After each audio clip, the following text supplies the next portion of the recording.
off the boat. We will be ready.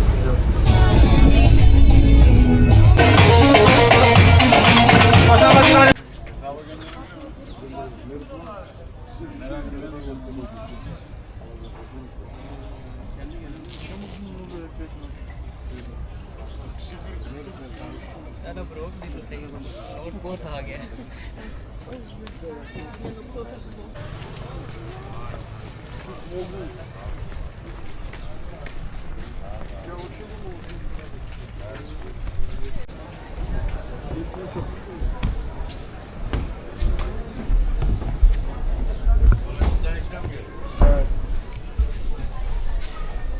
Здравствуйте, доброе утро.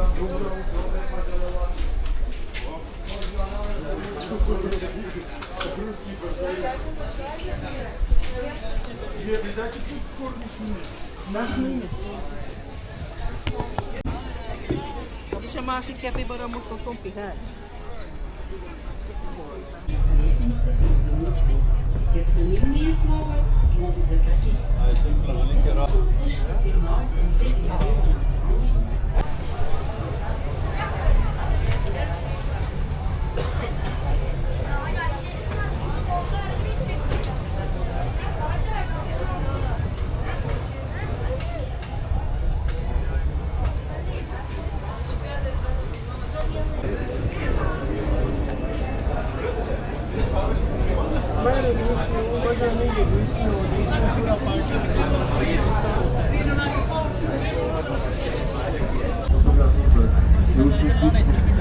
For you and for your comfort. ये स्टॉप कर दूसरी ना इसी में Do not hesitate to ask the crew of the boat.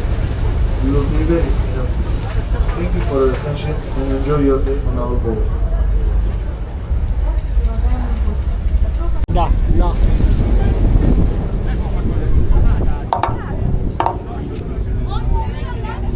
Ladies and gentlemen.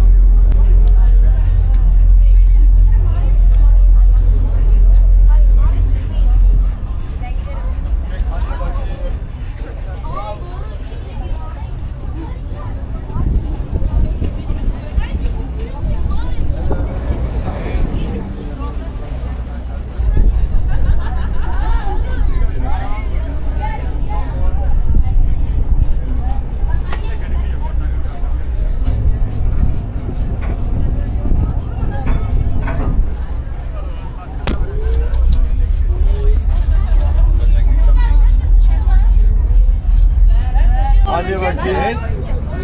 Hello. बहुत जबरदस्त वीडियो आ रहा है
Duże!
So ladies and gentlemen, हाँ ना इसका क्या करोगे